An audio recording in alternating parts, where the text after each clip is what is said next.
सुप्रभात बच्चों, आज हम आपकी पाठ्य पुस्तक हिंदी के अध्याय 12 का अध्ययन करेंगे, जिसका शीर्षक है साइकिल दौड़। तो चलिए पाठ को पढ़ते हैं और जानते हैं पाठ के विषय में। अध्याय 12 साइकिल दौड़। पाठ परिचय जान लेते हैं। प्रस्तुत कहानी एक पंजाबी लेखक की कहानी का हिंदी अनुवाद है, जिसमें उन्होंने मनुष्य की छोटी छोटी अनुभूतियों को व्यक्त किया है।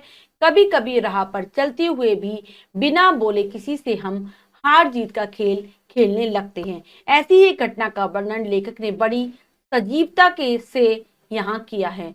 तो इस कहानी में लेखक ने बताया है कि कई बार हम सड़क पर जा रहे होते हैं, राह पर जा रहे होते हैं, तो हम बिना कुछ कहे, बिना कोई लड़ाई झगड़ा किए एक दूसरे से हार जीत करने लगते हैं, एक दूसरे से प्रतिस्पर्धा करने लगते हैं, और वो जो अनुभूति होती है वो बहुत ही अनोखी होती है। तो इसको लेखक ने पाठ में बताने की कोशिश की है। तो चलिए जानते हैं कहानी को विस्तार पूर्वक। उस दिन दूध ढोने वालों की हड़ताल थी, पर हाकिम सिंह फिर भी शहर आया था। उसे रुपयों की जरूरत थी। छोटे भाई को खाद की बोरियां खरीदनी थी। नरमा कपास के लिए अब खाद का समय था। तो कहानी है एक दूध बेचने वाले हाकिम सिंह की, जिसको उस दिन हड़ताल होती है दूध वालों की, लेकिन फिर भी वो शहर आता है क्योंकि उसे पैसों की जरूरत थी। जो छोटा भाई था उसे खाद के लिए बोरियां खरीदनी थी। जो कपास नरमा जो कपास है उसमें खाद देने का समय था, इसलिए के लिए बोरियां चाहिए थी। होटल वालों को आज इकरार था। कई होटल थे, खैर दो होटलों ने हिसाब से ज्यादा पैसे दे दिए थे और उसकी जरूरत पूरी हो गई। आज होटल वालों से उससे उसको पैसे लेने थे। उन्होंने वायदा किया था। कई होटलों से उसमें उसका दूध सप्लाई होता था। दो होटल वाले उसको हिसाब कर देते हैं, जिससे उसको इतने पैसे मिल जाते हैं जितनी उसको जरूरत होती है। उस दिन उसकी साइकिल के कैरियर पर डोल नहीं थे। पुरानी ट्यूब इकट्ठी करके बांधी हुई थी। डोलों के बिना साइकिल सड़क पर ऐसे चल रही थी जैसे जोहड़ के पानी पर कातर चलती हो। वह वैसे भी तो साइकिल पर हाथ फिराकर रखता था। साइकिल नई की नई रहती थी। क्या मजाल कोई पुर्जा जरा भी आवाज करता हो, साइकिल चलाने में जरा भी जोर नहीं लगता था। तो आज उसकी साइकिल पर दूध के डोल नहीं थे, क्योंकि दूध वालों की तो हड़ताल थी। तो वो भी दूध लेकर नहीं आया था, केवल हिसाब करने के लिए आया था उसने। तो उसकी साइकिल आज बहुत हल्की चल रही थी। और कहा कह रहे हैं कि लेखक वैसे भी जो उसकी जो साइकिल है वो हमेशा ही हल्की ही चलती थी, क्योंकि वो हमेशा साइकिल का ध्यान रखता था कि कोई भी पुर्जा उसका ढीला ना हो। वो उसकी सर्विस कराता रहता था, यानी कि उसमें जो भी कमी होती थी वो उसको सुधरवाता रहता था। गर्मी के दिनों की तेज धूप थी, पर अभी गर्म लू नहीं चलने लगी थी। दोपहर के बाद भट्टी की आग जैसी धूप हो जाती थी। लोग बरसात की प्रतीक्षा करते, पर मानसून के आने की सूचना अभी कहीं नहीं थी। तो गर्मी का मौसम था, बहुत तेज धूप पड़ रही थी, लेकिन ऐसा मौसम हो रहा था, लू भी नहीं चल रही थी। दोपहर के बाद ऐसा मौसम हो जाता था जैसे कि भट्टी की आग हो। लोग इंतजार कर रहे थे बरसात आने का, लेकिन अभी भी कुछ ऐसा नहीं लग रहा था कि मानसून जल्दी आ जाएगा। कोई सूचना नहीं थी। वह पास ही नलके पर पानी पीने के लिए रुक गया। रजबहा चलते होने से नलके का पानी ठंडा था, मीठा भी था। तो वहां पर एक नलका पड़ता है जिसका पानी पीने के लिए वो रुक जाता है, क्योंकि वो रास्ता था, लोगों का आना जाना रहता था। इस कारण जो नल का पानी निकल रहा था वो बहुत ठंडा था और मीठा भी लगा। दांतों को सर्द करता और जीभ पर स्वाद की डरी रख देता। मोटा भारी नल का पानी की धार ऐसे गिरती जैसे कोई चश्मा फट निकला हो। उसने पेट भर कर पानी पी लिया और चल पड़ा। तो यहाँ पर बताया गया है कि नलके का पानी बहुत ही स्वाद लग रहा था। वो इतना ठंडा था कि दांतों को ठंडा कर रहा था, लेकिन जैसे ही जीभ उसके पानी के स्वाद को चखती थी, ऐसा लग रहा था कि बहुत स्वादिष्ट पानी है। बड़ा सा नलका था, जिसके अंदर से जब उसको चलाओ तो पानी ऐसे निकलता था जैसे कोई झरना फूट निकला हो। उसने जितना उसे पानी पीना था उसने वो पानी पी लिया पूरा। उसने पेट भरकर पानी और वहां से चलता है। उसने अपनी एक आंख की चमक सी मार कर देखा। उसके पानी पीने के बाद एक लड़का और उसकी पत्नी नई साइकिल खड़ी करके पानी नलके का पानी पीने लगे। साइकिल पर चढ़कर भी उसने अपनी गर्दन घुमाई थी। लड़का नलका चला रहा था और पत्नी अपने हाथ की अंगुली को मुंह से लगा लिया था। तो वो कह रहा है कि जैसे वो वहां से पानी पीकर चलता है तो देखता है कि वहां पर एक लड़का और उसकी पत्नी पानी पीने के लिए आए हैं नलके पर। जो लड़का है वो नल चला रहा है और उसकी पत्नी पानी पी रही है। उनके पास नई साइकिल थी। वो दोनों उस पर सवारी कर कर आए थे और उन्होंने साइकिल वहीं खड़ी कर रखी थी। हाकिम सिंह अपने मजे में साइकिल चलाता जा रहा था।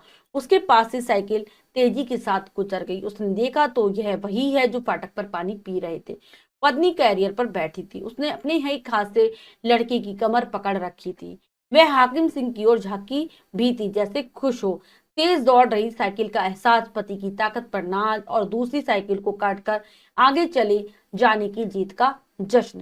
तो हाकिम सिंह तो अपनी साइकिल चलाता हुआ आराम से जा रहा था, तभी देखता है उसके पास से दूसरी साइकिल तेजी से गुजर जाती है। जब वो ध्यान से देखता है तो उसे वही लड़का और उसकी पत्नी दिखते हैं, जो वहां पर नल पर पानी पी रहे थे। पत्नी कैरियर पर पीछे, यानी कि जो साइकिल का जो पीछे वाला हिस्सा होता है, पत्नी वहां पर बैठी हुई थी और उसने लड़के को कसकर उसकी कमर पर से पकड़ा हुआ था। और ऐसा लग रहा था कि जब उनकी साइकिल हाकिम सिंह की साइकिल से आगे निकल गई तो वो बहुत खुश थी, बहुत प्रसन्न थी। उसे ऐसा लग रहा था कि हमने इसको पीछे छोड़ दिया है। तेज दौड़ रही साइकिल का एहसास, पति, क्योंकि वो दोनों एकदम जवान थे, उनको अपनी ताकत पर नाज था, और साथ ही साथ उन्होंने दूसरी साइकिल को पीछे छोड़ दिया है। ऐसा लग रहा था वो इसको जश्न की तरह मना रहे हो। गर्मी बहुत थी, पानी पीकर लगता था जैसे नहीं पिया। पेट भरा भरा, होठ सूखे सूखे। 4 साढ़े 4 मील जाकर कैंचिया क्रॉसिंग आई। अब कैंचियों पर पानी पी रहे थे। पानी पीकर बेदम लेने लगे। हाकिम सिंह ने भी पानी पिया। उसकी एक आंख की चमक दोनों को फिर देख गई। वह मन ही मन हंसा। देखो टिड्डा सा अपनी समझ में पहलवान बन बैठा है। टंगड़ी सी मारकर कैसे आगे निकाल ले आया साइकिल। अब चल बेटा, अब देखूंगा तुम्हें। तो गर्मी का बहुत मौसम था, तो इस कारण से उन्हें थोड़ी देर में और प्यास लगने लगती है। तभी सड़क पर क्रॉसिंग आ जाती है। वहां पर भी पानी का नल था, वो वहां पर भी पानी पीते हैं। तो हाकिम सिंह पानी पीते हुए एक नजर से उन दोनों को देख लेता है और अपने मन ही मन उसको हंसी आने लगती है उनके व्यवहार पर, कि ये देखो कितना पतला दुबला है, एकदम टिड्डे जैसा लग रहा है, लेकिन ऐसा सोच रहा है कि पता नहीं कितना पहलवान है। मुझसे जरा सी साइकिल आगे निकाल क्या ले गया, और अपने आप को पता नहीं क्या ही समझ रहा है, अब मैं देखूंगा तुम्हें, ऐसा मन में सोचने लगता है हाकिम सिंह हंसते हुए। हाकिम सिंह की उम्र 40 से ऊपर थी। उसके पास जमीन थोड़ी थी, उसका रिश्ता नहीं हुआ था, लेकिन दूध ढोने की कमाई करके उसने छोटे भाई का ब्याह करवा दिया था। छोटा आज्ञाकारी था। माँ चाहे अभी जिंदा थी, पर हाकिम छोटे भाई के चूल्हे पर ही खाना खाता था। सवेरे सवेरे दूध का चक्कर लगाता और फिर शहर से आकर छोटे भाई के साथ खेती का काम करता। उन्होंने थोड़ी बहुत जमीन भी गिरवी ले रखी थी। हाकिम सिंह मजबूत काठी का था, काम को आगे लगा लेता। डोलों के बहुत समय साइकिल उसके आगे तेज दौड़ती, और आज डोल के बगैर साइकिल उसे ऐसे लग रही थी जैसे साइकिल उसके पर हो और वह हवा के समान खुद ब खुद आकाश में उड़ा जा रहा हो। तो यहाँ पर अब हाकिम सिंह के बारे में बताया है कि उसकी उम्र 40 के ऊपर थी, उसके पास थोड़ी बहुत जमीन थी, उसने अपनी शादी नहीं की थी, लेकिन उसने दूध ढोने का काम वो बहुत अच्छा कर रहा था और उसने अपने छोटे भाई की शादी करवा दी थी। उसकी माँ जीवित थी, लेकिन वो खाना अपने छोटे भाई के साथ खाता था। सवेरे सवेरे दूध ढोने का काम करता था और फिर बाद में शहर से आकर शहर में दूध बेचने जाता था। उस शाम को अपने भाई के साथ खेती करता था। उन्होंने थोड़ी बहुत जमीन भी ले रखी थी गिरवी, जिस पर वो खेती करते थे। हाकिम सिंह की मजबूत काठी थी, इसलिए वो जो भी काम करता बहुत ही लगन के साथ, मेहनत के साथ करता था। वो डोलों को अपनी साइकिल पर लाद कर, जिसमें डोल यानी कि जिसमें दूध ले जाया जाता है, वो बहुत तेज साइकिल चला लेता था। और आज तो उसके साथ साइकिल पर डोल भी नहीं थे, तो उसे ऐसा लग रहा था कि उसकी जो साइकिल है वो हवा में उड़ रही है, आकाश में घूम रही है। कैंचियों से एक आदमी आगे जाकर लड़के ने अपनी साइकिल आगे निकालनी चाहिए। वह बहुत जोर लगा रहा था, पर हाकिम सिंह के लिए एक साधारण सी बात थी। वह लड़के के साथ चलता गया, कभी आगे निकल जाता तो कभी पीछे रह जाता, जैसे वह लड़के का जोर आजमा रहा हो। एक बार तो उसका दिल हुआ कि साइकिल को इतना तेज दौड़ाए कि लड़के से मील 2 मील आगे निकल जाए, ताकि लड़के को साइकिल आगे निकालने की हिम्मत ना हो। तो थोड़ी देर वो आगे चलते हैं तो लड़का फिर आगे साइकिल निकालने की कोशिश करता है। वो ऐसा लगता है कि वो बहुत मेहनत कर रहा है, बहुत जोर लगाकर साइकिल आगे निकालना चाह रहा है, लेकिन हाकिम सिंह तो उसके साथ मजाक कर रहा था। कभी वो साइकिल को आगे ले जा रहा था, कभी उसके बराबर कर रहा था, कभी पीछे कर रहा था। ऐसा लग रहा था कि वो देख रहा हो कि लड़के में कितनी ताकत है। कभी कभी तो हाकिम सिंह का मन होता था कि वो साइकिल को बहुत तेज चलाए और इस लड़के से काफी आगे निकल जाए, लेकिन वो ऐसा नहीं करता। उसके मन के अंदर मजाक की सी लहर सी उठती देखी। देखो पीछे बैठी गिलहरी सी ऐसे समझती है जैसे दुनिया में उसका पति ही महाबली हो। वो अपने अंदर अंदर उन दोनों का मजाक बना रहा होता है। वो कहता है उसकी पत्नी के लिए, लड़के की, कि ऐसी गिलहरी सी बैठी हुई है और अपने मन में पता नहीं क्या ही सोच रही है कि मेरा पति संसार में सबसे ज्यादा बलवान है। फिर हाकिम सिंह को एहसास होने लगा जैसे यह नई शादी वाला लड़का उसका अपना ही छोटा भाई है। उसके मन में एक रहम सा पैदा होने लगा। अगर उसने लड़के से आगे साइकिल निकाल दी तो उसकी पत्नी पर बुरा प्रभाव पड़ेगा। औरत की नजरों में वह लड़का कमजोर आदमी होकर रह जाएगा। क्या कदर रह जाएगी पत्नी की निगाह में अपने पति की। हाकिम सिंह सोचने लगा उसका उसकी अपनी यह विजय अपनी किसी काम नहीं आएगी। लड़के का नाश हो जाएगा। लड़के की विजय तो फिर भी कोई अर्थ रखती है। उसे लड़के पर तरस आने लगा। लेकिन हाकिम सिंह के मन में उस लड़के के लिए दया सी उत्पन्न होने लगती है। वो सोचता है इस लड़के की शायद अभी अभी शादी हुई है। उसे ऐसा लगता है कि ये तो मेरे छोटे भाई के समान है। अगर मैं इससे ज्यादा आगे साइकिल निकाल लूंगा तो ये अपने आप को कमजोर महसूस करेगा। इसकी पत्नी की नजरों में इसकी कोई इज्जत नहीं रह जाएगी और मुझे भी जीत कर क्या ही करना है। वो सोचने लगा कि मेरी तो विजय कोई काम की नहीं है, इस लड़के की बर्बादी हो जाएगी। इसलिए वो लड़के पर तरस खाने लगता है। कैंचियों से वे 2 मील आगे निकल आए थे।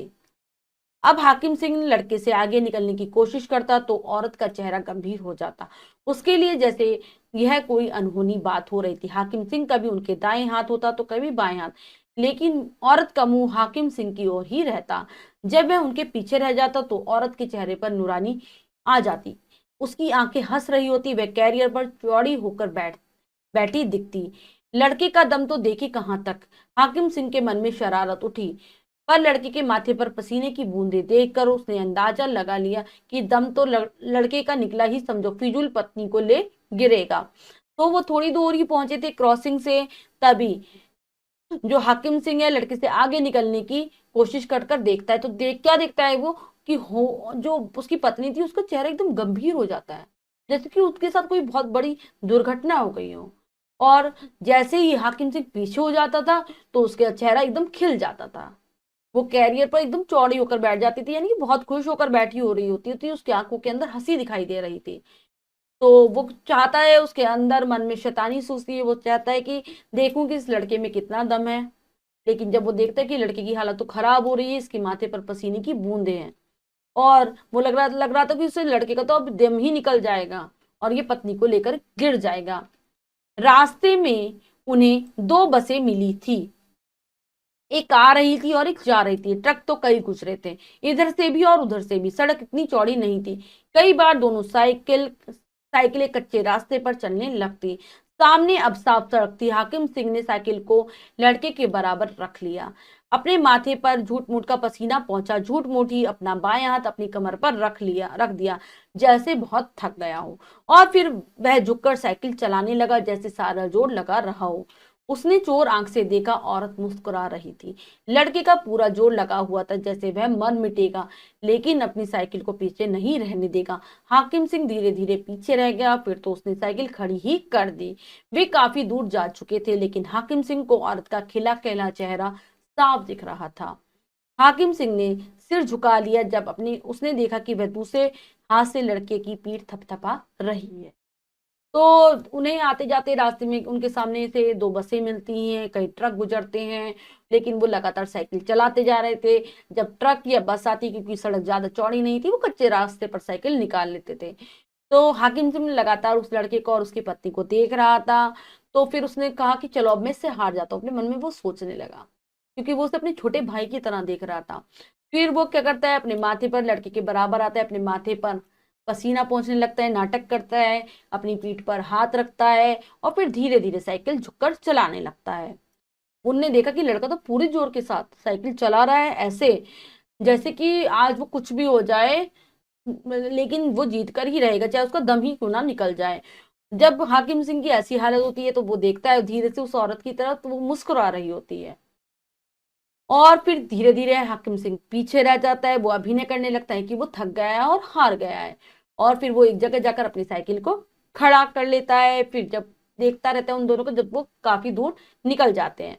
दूर से भी हाकिम सिंह को उस औरत का चेहरा खिला खिला दिखाई दे रहा था। हाकिम सिंह अपना सिर झुका लेता है और देखता है कि वो औरत पीठ से मतलब अपने हाथ से उस लड़के की पीठ को थपथपा रही थी। उसके चेहरे पर एक विजयी मुस्कान थी। तो हाकिम सिंह को तो अंदर से बहुत अच्छा लग रहा था कि उसकी वजह से मतलब आज किसी को खुशी मिली है। तो ये हमें जो पाठ है वो हमें यही सीख देता है, सबको समानता की दृष्टि से देखने की सीख देना, कि इसमें अगर हाकिम सिंह जीत जाता तो उसको कुछ नहीं मिलता, लेकिन उसने अपने बारे में नहीं सोचा, उसने उस लड़के के बारे में सोचा जिसकी नई नई शादी हुई थी। वो अपनी पत्नी की नजरों में कमजोर ना साबित हो, इसलिए हाकिम सिंह उससे जानबूझकर हार जाता। तो इस पाठ के माध्यम से हमें पता चल रहा है कि कई बार हम अनचाही किसी के साथ प्रतिस्पर्धा कर लेते हैं, लेकिन हमें ये सोचना चाहिए कि हमें व्यर्थ के चक्करों में नहीं पड़ना चाहिए, और यही सोचना चाहिए कि अगर हम दूसरों का भला करेंगे तो हमारा भला होगा। तो हाकिम सिंह ने उसके साथ अच्छा किया तो उसको भी अंदर से आनंद की अनुभूति हुई। अब हम पाठ के शब्दार्थ कर लेते हैं। इकरार, वचन, प्रतीक्षा, इंतजार, प्रभाव, असर। तो सभी बच्चे पाठ के शब्दार्थों को याद कर लेंगे। अब हम पाठ का अभ्यास कार्य कर लेते हैं। पहला प्रश्न है बहुविकल्पीय प्रश्न में से, तो प्रश्न पढ़ते हैं और करने की कोशिश करते हैं। सही उत्तर वाली गोली को रंगिए। तो बच्चों यहाँ पर प्रश्न में 4 विकल्प है, 3 विकल्प गलत है, 1 विकल्प सही है। हमें सही विकल्प को चुनना है और उसके गोली को रंग देना है। तो चलिए करते हैं। नलका कैसा था? मोटा, भारी, मोटा और भारी। तो नलका था मोटा और भारी, सी विकल्प सही है, लगा देंगे। नलका कौन चला रहा था? लड़का, लड़के की पत्नी, हाकिम सिंह, इनमें से कोई नहीं। तो जो नलका था वो लड़का चला रहा था, ए विकल्प सही है। मन ही मन कौन हंसा? लड़का, हाकिम सिंह, अन्य राहगीर, इनमें से कोई नहीं। तो मन ही मन हंसा था हाकिम सिंह, बी विकल्प सही है। हाकिम सिंह कैसी काठी का था? कमजोर, मजबूत, कमजोर और मजबूत, इनमें से कोई नहीं। तो जो हाकिम सिंह था वो मजबूत काठी का था, बी विकल्प सही है, लगाएंगे बी विकल्प पर। नेक्स्ट है, लड़के पर तरस किसको आने लगा? हाकिम सिंह को, लड़के की पत्नी को, अन्य राहगीर को, इनमें से कोई नहीं। तो लड़के पर तरस आने लगा था हाकिम सिंह को, ए विकल्प सही है, लगा देंगे ए विकल्प पर। अगला प्रश्न करते हैं, जो है लिखित प्रश्न में से निम्नलिखित वाक्यों में रिक्त स्थानों की पूर्ति कोष्टकों में दिए उचित शब्दों से कीजिए। तो बच्चों यहाँ पर जो नीचे वाक्य दिए गए वो अधूरे हैं, कोष्टक में 2-2 शब्द हैं, एक शब्द गलत है, एक शब्द सही है। हमें उचित शब्दों को चुनना है और वाक्यों की पूर्ति करनी है। तो चलिए कर लेते हैं। पहला पढ़ते हैं, उसे रिक्त स्थान की जरूरत थी, रुपयों, दूध। तो उसे रुपयों की जरूरत थी।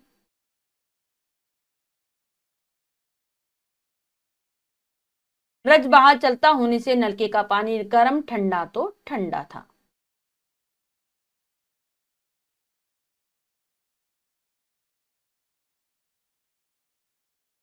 नेक्स्ट है, उसने रिक्त स्थान भरकर पानी पी लिया, मुंह पेट। तो उसने पेट भरकर पानी पी लिया।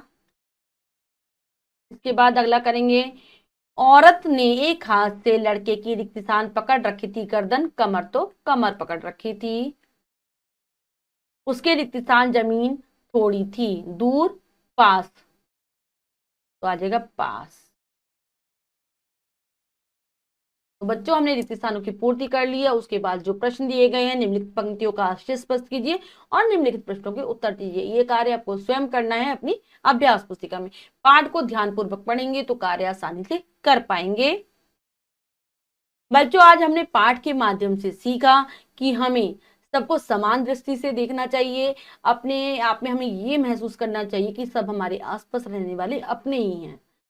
हमें अपनत्व की भावना का अंदर विकास करना चाहिए। आशा करती हूँ आपको पाठ अच्छे से समझ आ गया होगा। पाठ को फिर से उच्चारण के साथ जरूर पढ़ेंगे, अभ्यास कार्य को पूर्ण कर लेंगे और शब्दार्थों को याद कर लेंगे। मिलते हैं अगली कक्षा में नए पाठ के साथ। तब तक के लिए स्वस्थ रहिए, प्रसन्न रहिए। धन्यवाद।